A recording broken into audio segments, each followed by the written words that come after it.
Hi friends, Dr. Hunter here, and today we are going to be talking about hunger.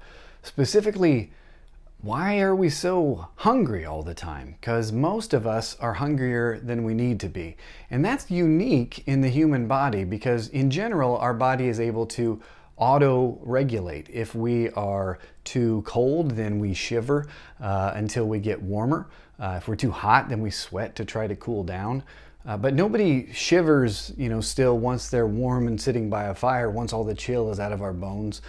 With thirst, if you're thirsty, then you want to drink something. You want to drink water. But nobody gets totally satiated on water and then just thinks like, well, if I could just have like 3 more glasses of water, ooh, that would be really, really good. You don't, because you're not thirsty anymore. That regulates. And that's a very special ability that our body has called homeostasis. And homeostasis is the ability to keep a system at a set point. It's almost as if there are different thermostats in our body, and they work the same way that a thermostat works in your house. If it's too hot, then the air conditioning will kick on until it gets cool enough. And if it's too cool, then the heater will kick on until it gets warm enough. And for the rest of our body, in general, when things are functioning well, it works really, really well. Those thermostats all keep everything right in check, except for hunger. In general, if you are going to eat as much as you want at any point that you want, it's going to be too much. The amount of calories that you want to come in is going to be higher than the amount of calories that are going out. And today we're going to answer why that happens. So to knock off the easy one first, food tastes super good in general. That was less true in medieval times where you were just trying to get another piece of bread that was so hard you could build your house with it and then eat it when you were done. And in caveman times, that was even more true. You just kind of ate whatever you could find. None of it was going to taste that good.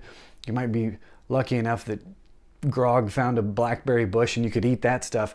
But now everything's as good as the blackberry bush, or more importantly, it's better than that. We've created foods that we call hyperpalatable, and that's done by scientists in labs with beakers to create foods that stimulate our sense of taste as much as possible.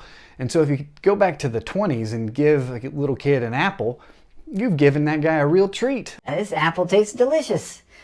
Thanks, mister, he would say to us. But if you go now to a kid and say, here's an apple for you, it'll feel like you are punishing him in some way. Like, do I have to eat this apple? And it's because food now is designed in a lab to taste as good and be rewarding as it possibly can. But that's not why you clicked on this video. Presumably you know that food tastes really good. But there is an important scientific principle behind that, and that is dopamine. We have this part of our brain called the ventral tegmental area that's responsible for all the reward pathway. Has to do with alcohol and sexual desire and food as a reward. And dopamine regulates that stuff. And so we seek out food that's going to reward that dopaminergic pathway. That's the science behind it. But what we see is this just tastes really good. Or boy, I'd really like to have some Sour Patch Kids right now. There are reasons though beyond just food tasting really, really good. And they all have to do with the same general idea. And that is processed food in general. So processed food means one or all 4 of these things is true of it.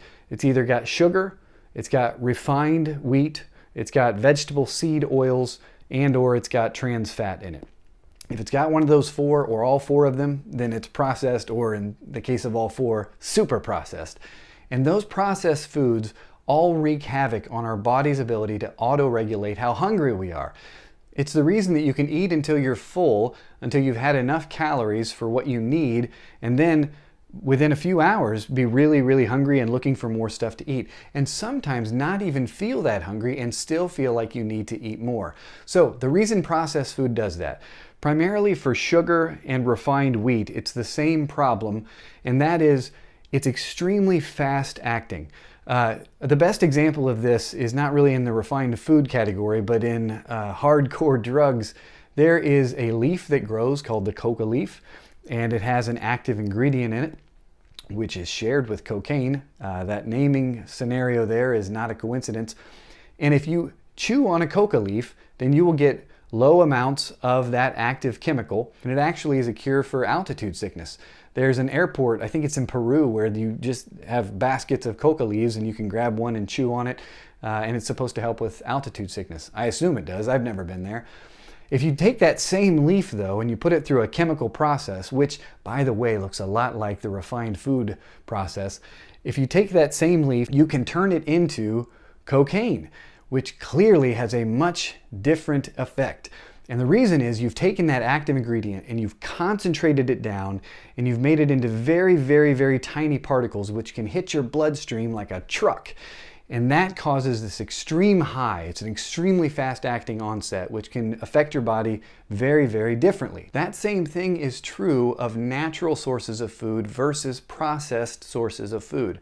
So sugar might be the best example because you can take sugar that would normally be spread out over this big matrix of soluble and insoluble fibers in a fruit of some kind, and you can concentrate all that sugar down into just the crystals, which look a lot like cocaine, and that's going to hit your blood system really, really hard. That's also what happens with refined wheat. No one ever goes up to a stalk of wheat and grabs a kernel and eats it because that would taste gross. But if you mill it down really, really, really fine into a fine white powder, then it tastes really good if you put that in some bread or pizza dough or something like that, crackers, and that hits your bloodstream really, really hard. And so you have this same ingredient, but it's hitting your bloodstream much, much harder and faster and getting absorbed much, much quicker. And so that spike is much, much higher. So in the case of food, what that does is instead of insulin slowly rising as our blood sugar rises and then slowly dropping back down as our blood sugar drops down, we get this huge spike in our blood sugar and our insulin has to go way, way up in order to take care of that. And then as a response to that, our blood sugar plummets, which makes us really, really hungry again. And we're on this vicious cycle of this high, high spike and then our blood sugar dropping way down because insulin is packing all that stuff away. And so we stay in this state where we are always hungry every 2 to 3 hours because our blood sugar is always down and we don't have enough sugar around, and we need calories. So our brain sends out the signal of we're gonna die, we don't have any food, we don't have any fuel, it can't think, it stutters just like I did, and so you get this extremely strong hunger signal, and that's what being hangry is. It's your brain in all-out crisis mode saying we've got to get more calories, and that's because all your calories are packed away and it's very difficult to access those because insulin's been so high. For pregnant women, there's this thing called a glucose tolerance test where you give a pregnant woman this gross slurry of super sugary liquid, have them drink it, and then you test to see what their blood sugar response is to that. You know, and the insulin's supposed to go up and the blood sugar is supposed to go down and not stay up too high, and that's how you know whether they're at risk for gestational diabetes. But the point is, it's a stress test. It's something to stress the system and see how it responds. The problem is we're doing that stress test constantly. That's every donut, every Coca-Cola that we drink, or Pepsi, either one. All of those different things that we have that are really high in sugar or high in refined wheat are causing these huge spikes in blood sugar that we have to manage because the blood sugar can't be too high. And so we manage it by having this huge spike in insulin. And that does work. It brings that blood sugar back down. But as a compensatory response, the insulin's way, way high, the blood sugar comes way, way down, and then we are really, really hungry or hangry again. And that is one of the problems with processed food. You've got refined wheat and you've got sugar, and that causes those problems. But there's more than that with processed food. The other thing is it's inflammatory. Now, not everything that's processed is inflammatory, but a lot of it is. And that's because of vegetable seed oils and trans fats. And you might think trans fats are banned, and they are, which is great, but it's still around. Basically, anything that's fried, you're going to have trans fats in that because the temperature of the oil is really, really high, and that changes the conformation of those oil molecules, and so they become trans fats that way. If that's interesting to you, I can do a video on it sometime. It's a lot of biochemistry. But vegetable seed oils in particular, which are soybean oil, sunflower oil, canola oil, there's a bunch of them, there's like 15, but they all contain linoleic acid, which is this omega-6 fatty acid that's on the inflammatory side of things. Now, we need a little bit of it around, but it needs to be around 1% of our total daily intake.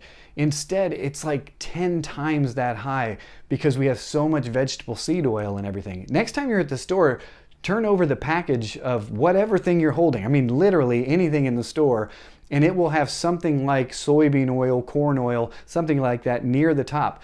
Vegetable seed oils were never in the human diet up until about 150 years ago. It started after the Civil War. Once we got machinery that was powerful enough to take vegetables that don't have oil in them and crush them and process them chemically so that we could get large amounts of oil out of it. And it's really, really cheap.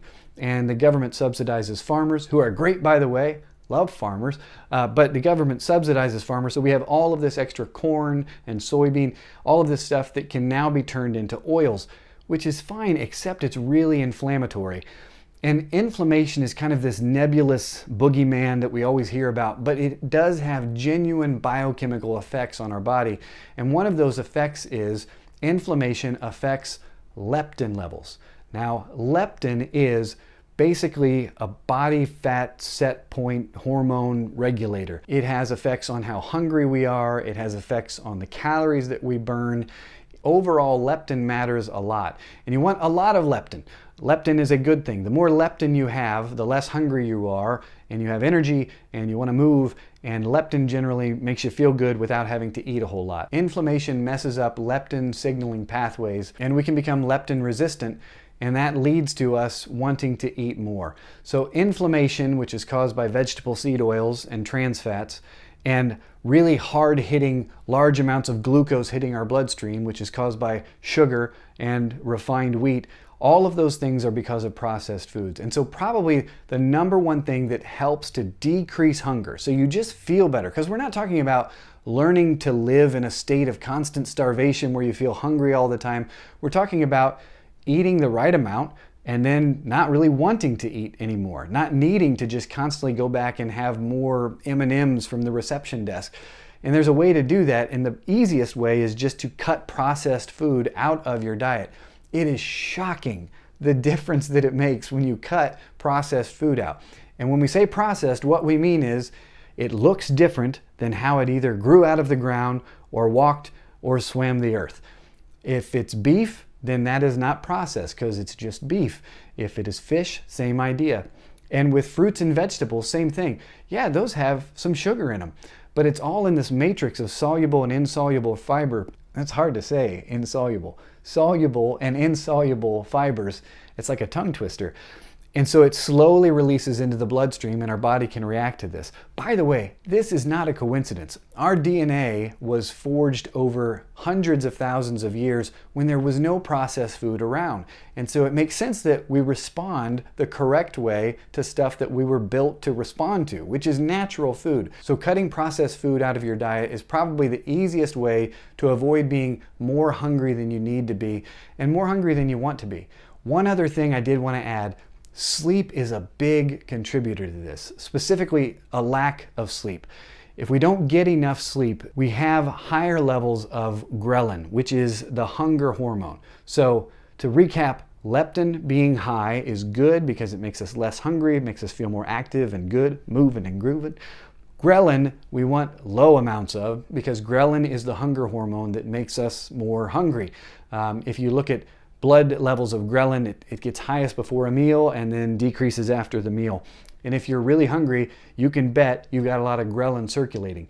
Having poor sleep increases the amount of ghrelin. But you've seen this probably in real life. If you've ever had a really poor night's sleep, it is way harder to not eat junk food the next day.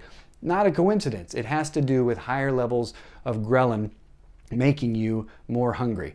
So those are some of the ways that we get hungry even when we don't need to be. And it's how this auto-regulatory system, how homeostasis gets hijacked so that we eat more than we need to. Number one tip out of this is eating less or no processed food can make a really, really big difference. I hope that that was helpful in explaining why we get hungry. There will be many more videos to come about the same idea because it's a major piece to this puzzle. But we are going to solve it. That's all I've got for today.